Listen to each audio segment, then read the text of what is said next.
Well, thank you everyone for joining us for this wonderful session. You're going to learn a lot of really cool, interesting information. Again, this is being recorded, so that way it will be accessible later. So if your Wi-Fi cuts out and you miss anything, you'll definitely be able to review everything that we covered today. And then just another housekeeping reminder, make sure that your audio is off if you're not speaking. If you have questions, students, make sure you submit those through the chat. We will have a question and answer session at the end of this, so don't worry, we will definitely get to your questions. And now I'm going to turn it over to our wonderful professors. Oh, hi everybody.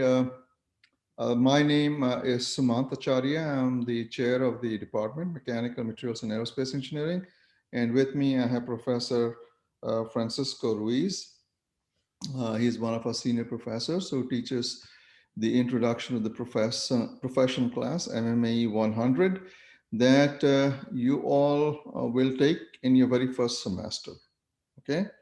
So I will talk very briefly about the department. So rather briefly, it's actually time for you guys to ask questions and for us to answer them. So I will talk to you very briefly about the department, what's good about our department, why I think you should consider coming to IIT. You all have been admitted, which is great. Congratulations. And then I'm going to hand it over to Professor Ruiz, who teaches this introduction to the profession class.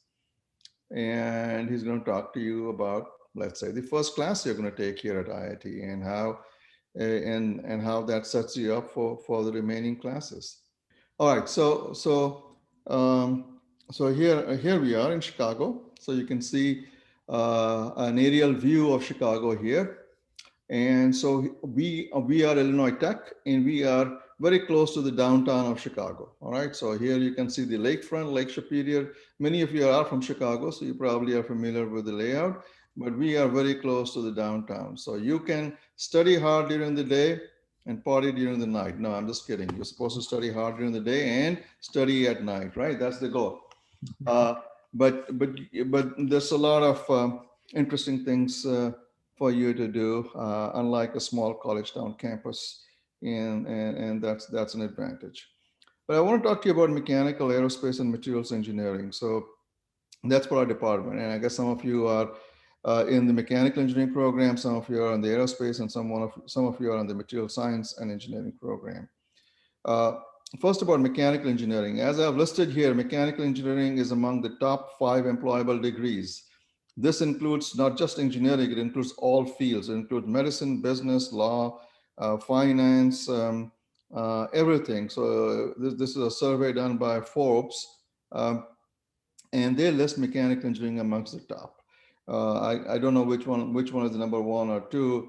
Finance might be number 1, number 2 might be computer science, but mechanical engineering is right up there. So if you graduate as a mechanical engineer, you are not going to find it very difficult to get a job. In fact, most of our students, when they graduate, have jobs either at graduation or shortly after graduation.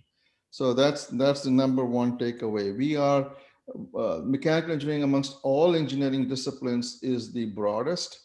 It covers a lot of different topics, and employers find it to their advantage to employ engineers that have a diverse set of skills, particularly in design and in building products. And what Professor Ruiz is going to talk to you is about that experience right from day one. We start introducing you to design experience, to building things, and that's what mechanical engineers do. But I do want to dispel the notion that in the past, students thought that mechanical engineering was about equipments, gadgets, about building trains, building automobiles, building planes, etc., etc. It's mechanical engineering is a lot more than that. Mechanical engineers build heart valves, they build prosthetic devices, they work in clean energy, in solar cells, in wind energy. They work in a wide array of topics, much more than any other engineering field. That's why they find such broad employability. Aerospace engineering. In terms of jobs, it's in the engineering field. I think this survey was done a few years ago. The demand for aerospace engineering amongst all other engineering jobs was number two. Okay. So again, aerospace engineering, the students who come to aerospace engineering are very passionate about aerospace engineering. They want to do aerospace engineering because of the interest in aerospace and the outer space and the aircraft business, et cetera, et cetera. They have seen SpaceX launch off to outer space. They have seen the space shuttle. They have seen what's going on in the Mars exploration. Most recently, there was a little helicopter that flew on the Mars atmospheres. All of these are done by aerospace engineers. Really exciting, cutting edge stuff. And so, if that's what drives you, if that's what drives your passion, aerospace engineering is for you. Materials engineering is a poorly understood field, but materials is everywhere, right? I mean, you build planes. In the past, we used to build planes out of aluminum and other metallic components. Today, we build airplanes out of composite materials. Almost everything needs materials, and one of the things that we take great pride in is every materials engineering student that we graduate has a job before they graduate. They're in high demand in the Chicagoland area and the Illinois area where there is a manufacturing industry. All right. So I hope I've interested you enough in these fields. We offer three undergraduate degree programs: aerospace engineering, mechanical engineering, and material science and engineering. But we offer an array of minors in manufacturing, in computer science, in economics. Our minors typically require 5 courses. So if you take a material science and engineering degree, that degree program allows you to take up to 5 electives, and you can choose those 5 electives so that you can get a minor in manufacturing, or you can get a minor in aerospace engineering, or you can get a minor in computer science. So you can get a major degree in material science and engineering and a minor in one of these other attractive areas. We also have a very active co-terminal degree program. So this is an accelerated master's where you do your undergraduate degree in 4 years and get your master's in your 5th year. And we have a large cohort of students, almost greater than, I'm listing here about 65, maybe over a year ago. We have roughly 500 undergraduates in amongst the 3 degree programs. And so 65 out of 500, you can see that's a fairly significant number, about 13-14% of our students. One thing I want to point out is our students are very active in design competitions. So here's an example of a human powered vehicle group that won in a national competition. So we have the aerospace engineering students do a design, build, and fly. They compete nationally. We have mechanical engineering students who participate in the ASME design contest and the human powered vehicle. And we have the material science and engineering students who participate in national competitions like mug drop or other similar things. So what distinguishes our program from, let's say, a large public university? Our typical class sizes are relatively small, particularly in the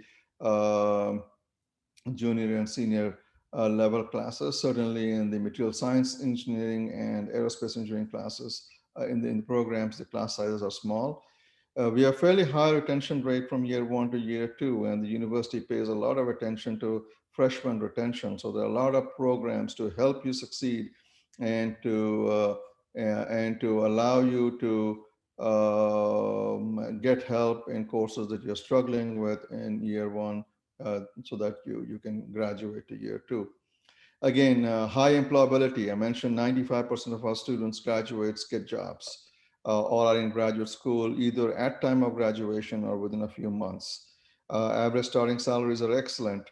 Illinois Tech mechanical engineering program was ranked 17 out of 269 nationwide in one of these surveys. I mean, there are many different surveys, and these different surveys rank different things. So in this particular survey, College Factual, we were ranked the top program in Illinois and 17th ranked program out of 270 ranked program nationwide. So we are a good program. We are known nationwide. We are known to industries. When you get out of here, you'll be a known product, and your employability is very high. All right, my last slide here. Our programs are typically 127 hours. Uniqueness of Variety, and you may have heard of this from the admissions people, is we do have 2 courses, 6 hours of an iPro class, which is a highly interdisciplinary project-based class. So here you'll work not only with students in your own department or your own program, you'll work across you'll work in teams which may include students from other departments, from law school, business school, etc. And so you get an experience of how to work in real life, in real teams. Um, two features about, particularly about our mechanical engineering program. We have a theme of design across the curriculum. So in every year, freshman year, sophomore year, junior year, and senior year, you have experiential design. Okay, and Professor Ruiz is going to talk to you about experiential design experience right in the freshman year. He's going to talk about MMAE 100 class.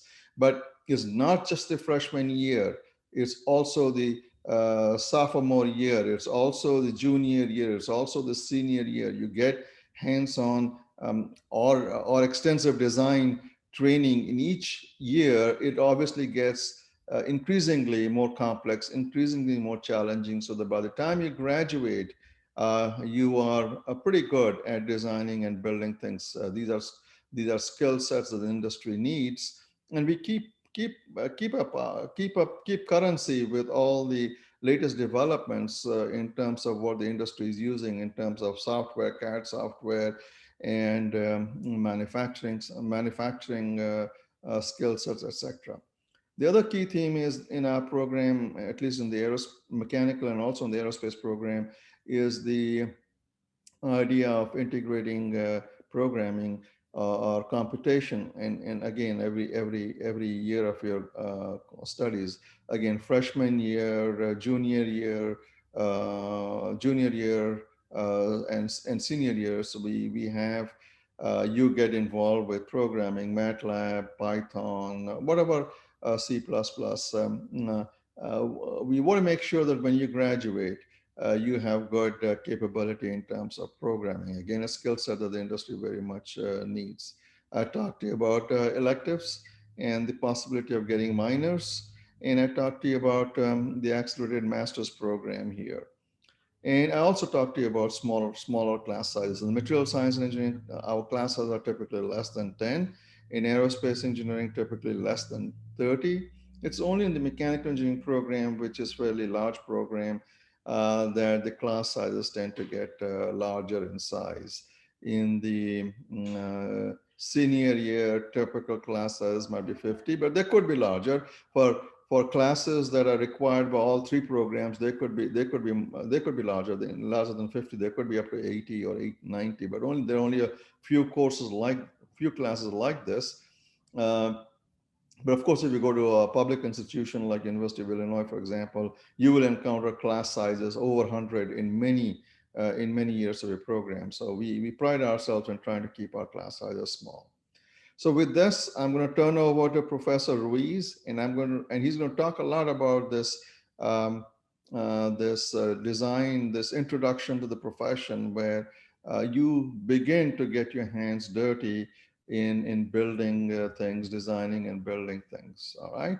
And at the end, we will take questions. All right. Good to have you here. Paco?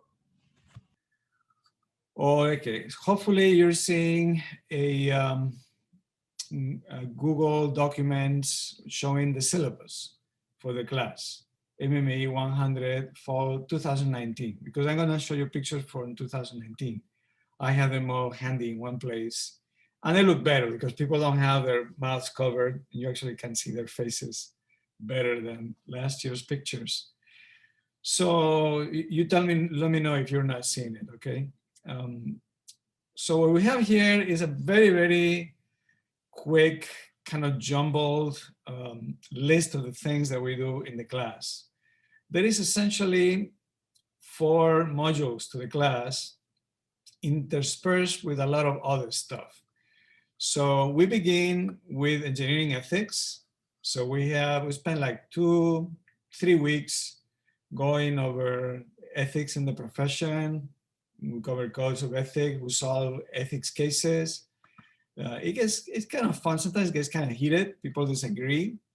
And maybe we have time, we'll get a flavor of what that looks like. Yeah, then we switch to 2 hands-on projects. There's actually three projects that we do. We do a catapult design, we do a musical instrument, and we do an invention. And we managed to squeeze all of that within the time of the course. We analyze data, we take data, and then we get a lot of visitors. And this is why I had the introduction to IIT libraries. We get the library people to come. We get the career center people to come and tell you all about what they can do and help you right there to write a resume. We get the engineering societies to come, mechanical, materials, the aerospace societies, they all come and tell you how to join them and the kinds of projects they have for you. A lot of working in teams and also advising. When advising comes for the next semester, you all have your own advisors, but the ITP project advisor, faculty, kind of has one of those roles too, to help you to sign up for your classes and see what it is. All right, so the rest of it is more or less boilerplate. Okay, so let's kind of jump into some pictures. I think that's fun. Yeah, let me start showing you some pictures of the Catapult project. So what is this all about? The first project that we'll do after the ethics is to build with popsicle sticks, which are provided, and rubber bands and tape and other fasteners that you may want to provide, a catapult that will launch a ping pong ball the maximum possible distance with the minimum possible weight. So here's the trick. We will have a competition after a few weeks, and we record both the best of 3 attempts of launching this ping pong ball and the weight of your device. And then the ratio determines your score. So you can win by having a very powerful catapult that will launch your ball. I've recorded more than 30 feet, which is a pretty long distance. Or you can win by having a very light catapult that maybe will launch your ball just a few inches, but because it's so small and weighs so little, you know, when you divide anything by 0, well, you get infinity, right? So you can get an extremely high score by having a very, very, very light catapult. And here I have some samples of the catapults that were used that year. You know, you have this one here is actually one catapult. So you can actually have a catapult that is several parts. So you are provided with duct tape, so you can attach your device to the ground. We do this indoors. We have a nice flat surface, and the duct tape holds very nice. This particular one, what they did is that they had these 2 members, and then this one was a long distance behind, like 3 feet. And then look at how many rubber bands it has. And there is a trigger mechanism right here. So the idea is that you put your ping pong ball right here, stretch the catapult, the rubber band, and everything is cocked with this pin, and then they pull the pin, and then it launches.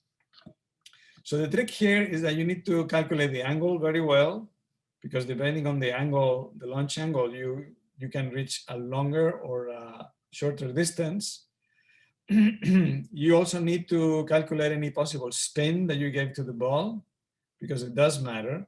And in fact, you get extra points for having a special way to provide spin to the ball. And then of course, the ratio of distance and weight. This particular one, if I remember, didn't do so well because it had 2 problems.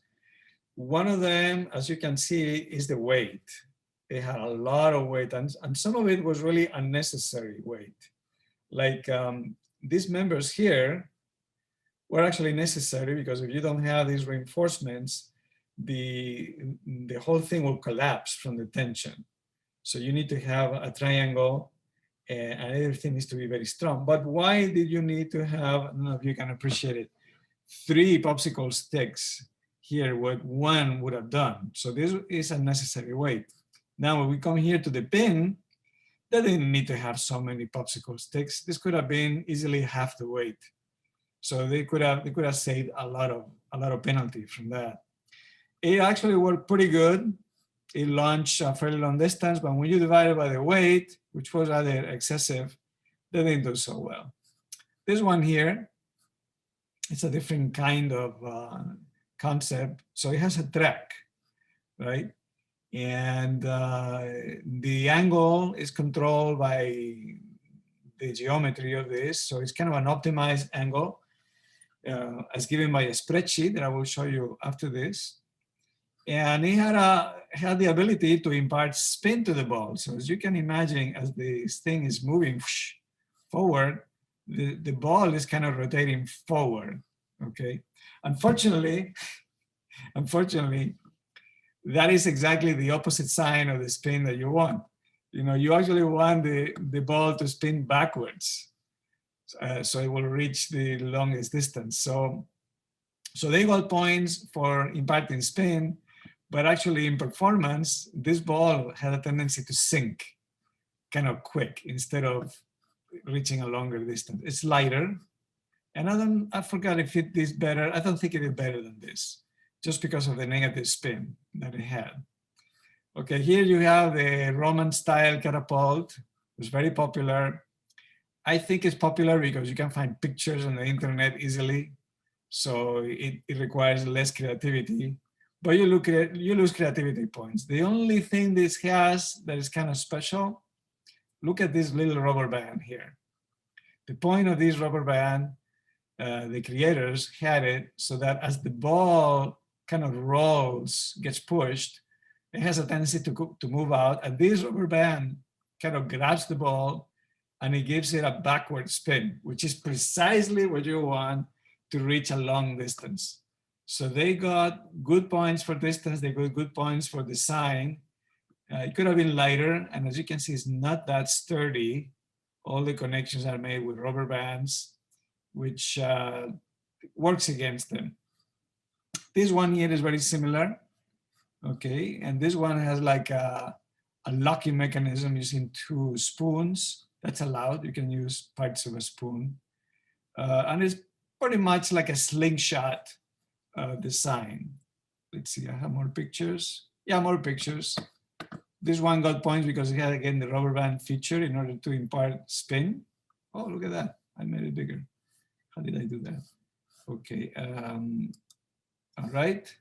You know, these are very typical designs. This one here, you can see it's very light. So they did very good. Catapult of Death did okay. The champion of that year, which I'm not showing you, I'm not gonna tell you exactly what the design was simply amazing. It was one that weighed just about 7 grams, was one of the lightest, and it was able to launch the ball over 30 feet. So it kicked total ass, Unfortunately, I don't have a video of that, but it was amazing to behold how something that small could launch a ball so incredibly far. Okay, let me see what else can I show you. Oh, the spreadsheet. Yes, this is somebody's spreadsheet. I think I have a better one. No, this is the description of the event. Let's see. Yeah, this, I'm not sure if this shows the, okay, what is this? I don't know what this is. It's not showing. Yeah, this is a good one. So as part of the project, there's a computation. And in the computation, what you do, let's see if I can make this bigger. Yeah, awesome. So what you do here, no, well, yeah, what you do, let me make it bigger. What you do is you write equations on a spreadsheet. You give it the initial velocity, which you have to measure. You normally measure that with your phones, taking pictures, making a video. And then with a ruler behind, you can figure out what's the initial velocity. The angle, the mass this is giving is the mass of the ball, the diameter, you know, the gravity, density of the air. And then there's some parameters that I give you for the ball. And then you also have the spin number, which depends on how much spin you give to the ball. So these are all the equations of motion, which I don't think you can see here. I don't think you can see. In Excel, you can actually see them. Okay, you can see the equations. I give you all the equations and you run a computation that at the end will give you the trajectory of the ball. And this is trajectory with air resistance, with spin and everything. Well, let's see what happens if we give it more spin. So this has a little bit of spin, 0.2. Let's take out all the spin. Oh, can I do it? I guess it's not editable. Google Sheets. Yeah, let's open it with Google Sheets. Make it editable. There you go. Excellent, excellent. And it's gonna, hopefully it's gonna plot. Yeah. Can I drag this? Great. So let's do this. Let's just take the spin out, 0. So what happens? So it becomes about the same. Let's give it a lot of spin, 2. What happens now? Nothing happens. Well, I guess Google Sheets is not collaborating in this case. I should have opened it in Excel. Well, what you should have seen if Google Sheets at work is that the whole thing kind of goes like this, and sometimes the ball might actually do a loop and land. So if you go too much on the spin number, you'll make a loop and fall, which is not particularly conducive to good results. Let's go back to this. We're probably done with the Catapult project. Oh, these are some designs. People are supposed to make a CAD drawing, turn it in for points. Okay, so this is the first project, so which is just a simple thing, just a warm-up. So let's take a look at the second project. Second project is the instrument. So what you're being asked to do is to make a musical instrument, and I provide you with wood. I provide you with tuners and fret wire. And if you want to add a body, you can add the body. You can find many bodies, and you also come up with the strings. Strings are cheap. You know, we make times of several people, and you know, you buy a set of strings for $6, so it's not a lot of expense, because there's many different kinds of strings. And we go over the theory, and then you go ahead and make it. And here is a movie that hopefully will play of that particular year.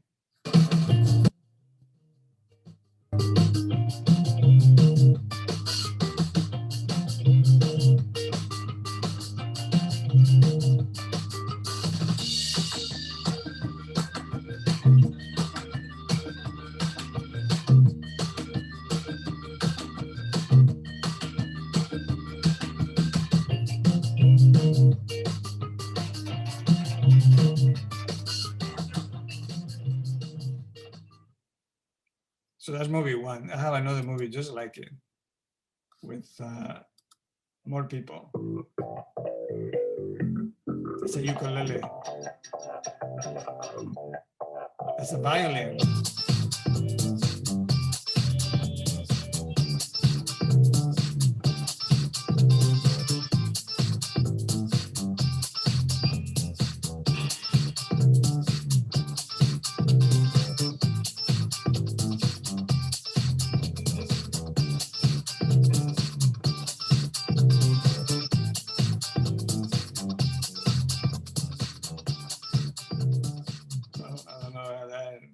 got in there. Okay, so, well, I could show you more movies of people playing the, yeah, let's go with some. This one, do I like this one? No, I think I like to show you the violin. The violin was so great. Let's see if I can get the violin.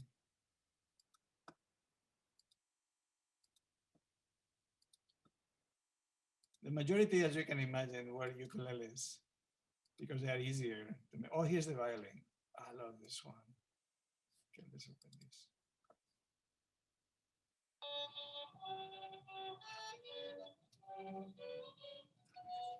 She was okay, you know, better than the other guys. But I don't know if you can appreciate that this violin doesn't have a body. So behind there is an amplifier, and right under her chin is a piezo pickup, which is actually picking up the vibrations of the strings through the body. There it is. Wow. Okay, so you saw that piezo pickup. Let's see if there is a good one. Some of them sounded pretty good. Was this one? Yeah, I think this one was pretty good.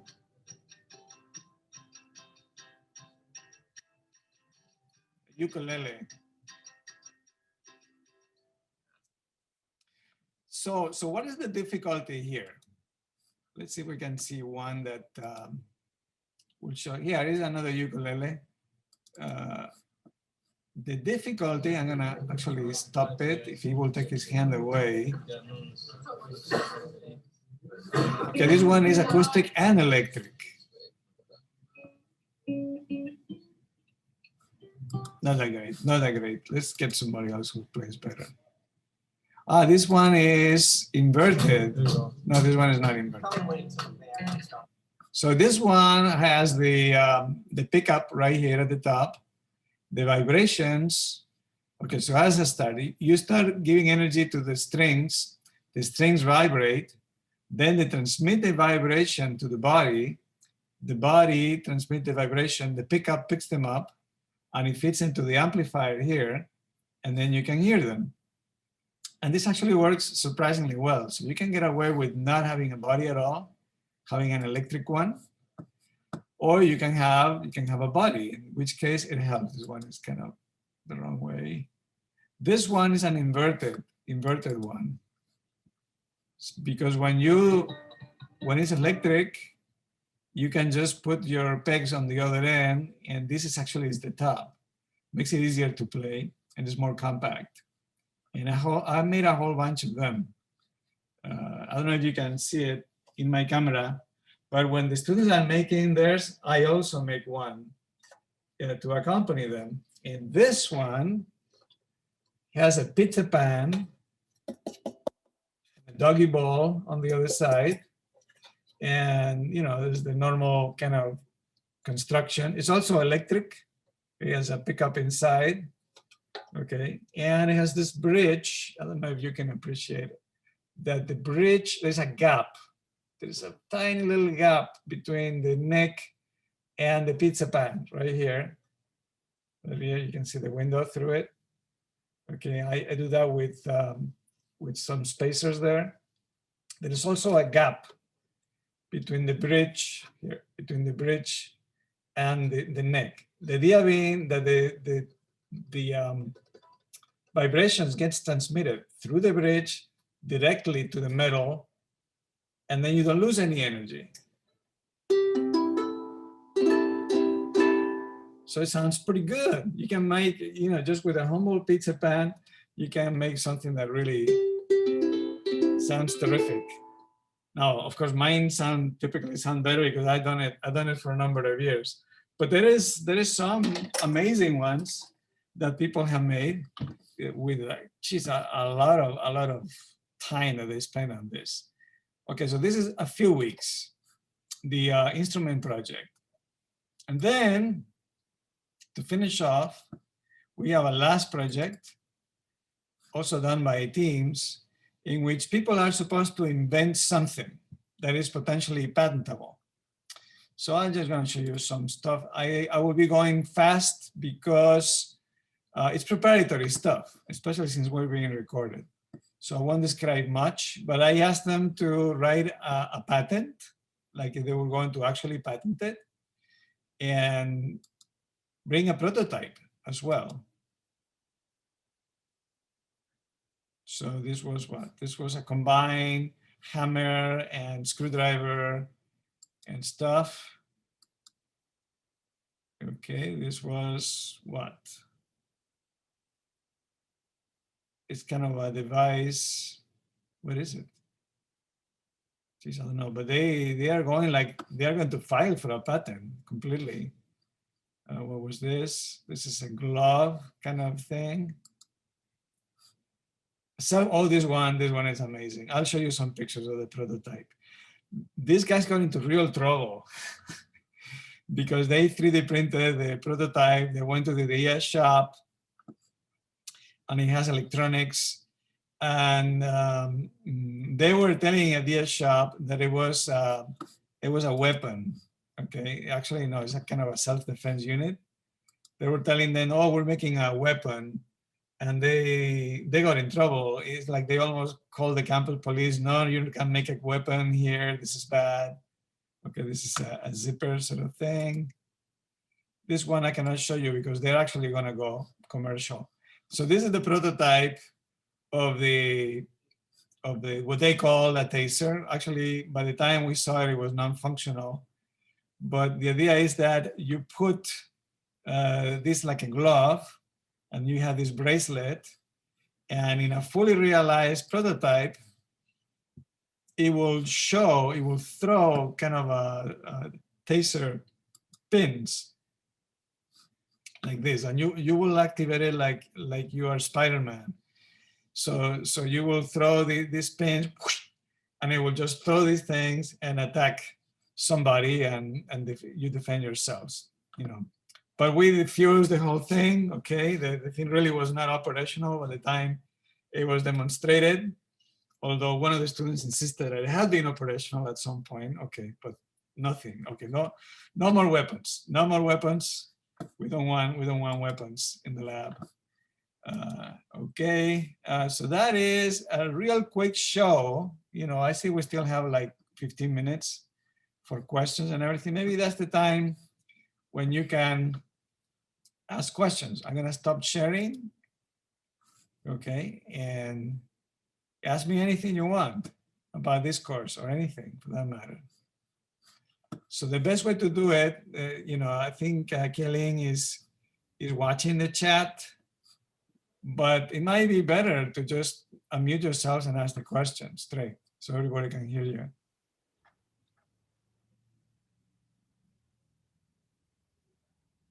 Of all the different projects that you do, which one is your favorite? Well, I've been doing the invention project for a long time. I mean, a long time, more than 20 years. We still have something called the Invention Center that I started with a grant from the government, and eventually gave rise to this thing that we call iPros, kind of grew out of that. But the original idea was to have people invent things. And back then it was not very fashionable, but now it seems to be very, very fashionable. So that particular part of the project is close to my heart. I got into musical instruments more recently. So I love actually making these doodads, you know, and everybody makes them, and you learn a ton about vibration. We actually solve the equations right there in class. You know, the spacing between the frets is a lot of math here that is not obvious. We actually measure the tension using some instruments and compare that with another equation that is to relating the frequency to the string tension. So you get your own physics lab, and you can actually make music too, you know. So I love this one. I just can't stop myself. The ethics, I love the ethics. I didn't talk much about the ethics, but we can see very interesting stories, you know, and this is my opportunity to show people that ethics are everywhere. Even professors have to have to have ethics, you know, in their dealings with the students and the dealings with the administration. The students have to have ethics too. So we go over a number of cases, you know, but it's not very long. It's just the first few weeks. And the Catapult, I guess I like that less, you know, but we have a lot of fun. We have a competition and everybody gets really, really into it. I had a question regarding which computer do you think works best, like with the software that we need for the courses? Yes, well, you can need a laptop, okay? Like- And I recommend you buy a laptop with some computing power because you're gonna have to run some code that does require CPU. In my classes, we use one called the engineering equation solver, in which you solve heat transfer thermodynamics problems with a lot of iterations, occasionally finally element codes like ANSYS. They take a lot of power. So don't buy anything with a weak processor because you'll regret it. You want computational power. You want it to be portable because you'll be going with it everywhere. And you know, in terms of operating system, well, I used to use PCs until I got rich and was able to buy a Mac. And then I have not looked back since because they treat you so much better, right? They run better, they don't get old so easily, and you got fewer bugs. But that being said, a lot of the software that you run is actually Windows software, and you need to do some sort of translation if you're using something that is not a Windows machine. But I survive with a Mac, and I see a lot of students surviving with a Mac. So if you're rich enough, I cannot recommend that better.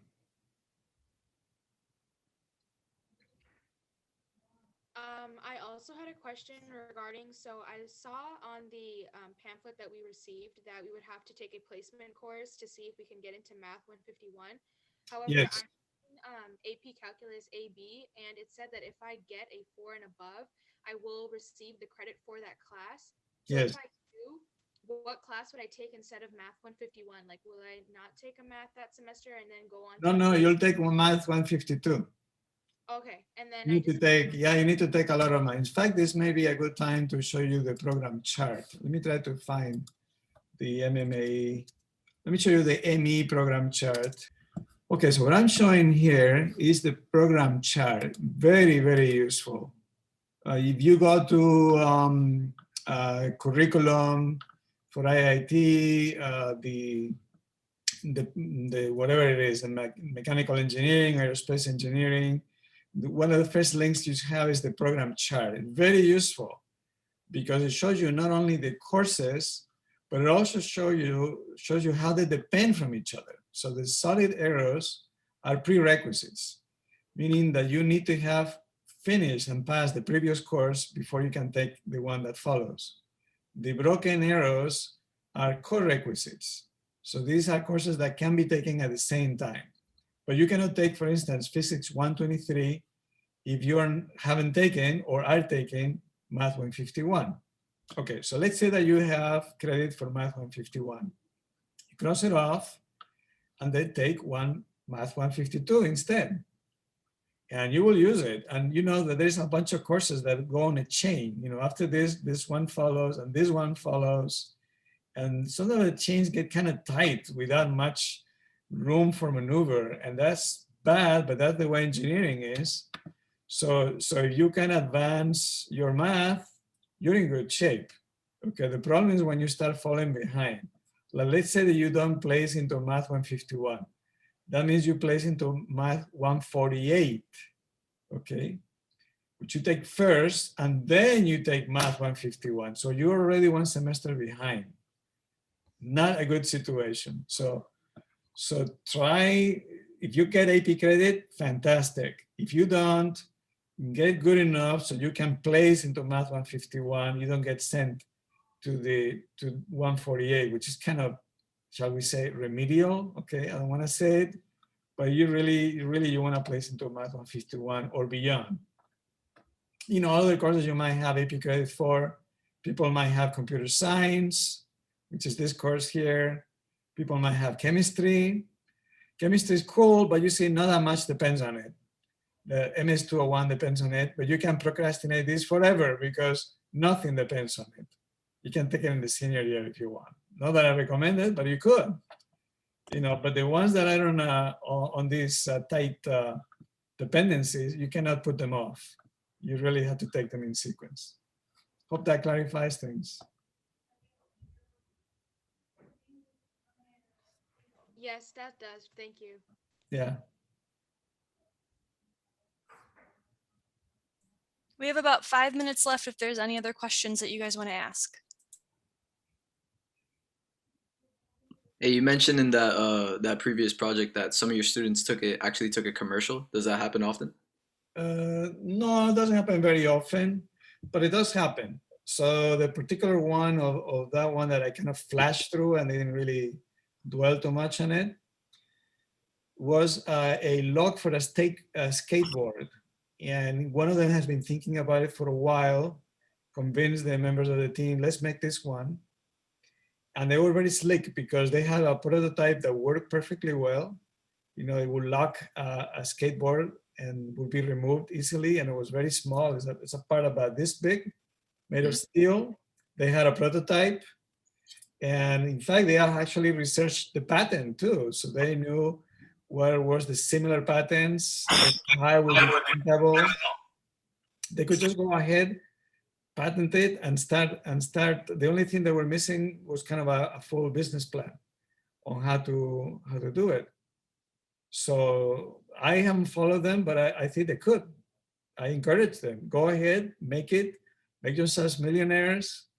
We love wealthy alumni. You don't have to graduate in that case, so long as you donate to the school. So yeah. So I think if they haven't done it, it's because they're too busy with classes. But if they continue with that, at least they have something to graduate into. They can make their own company. And we have a student team, a student society that focuses on that. It's called Intinium. They are very, very active, and they run competitions for ideas. They even find you seed funding, and it's great. It's great. It's awesome. I mean, they will help you.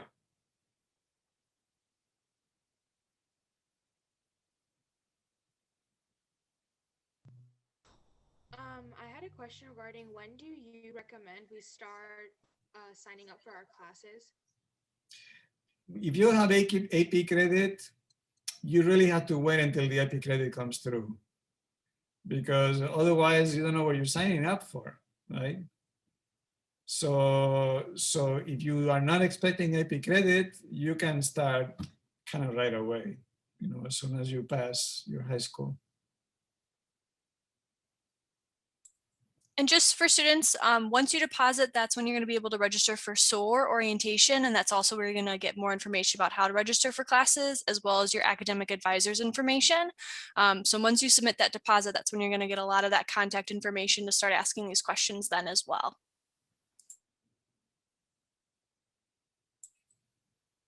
Okay, well, it looks like we've asked all the questions. We have about 2 minutes left, so if there's any other questions, feel free to stop me now.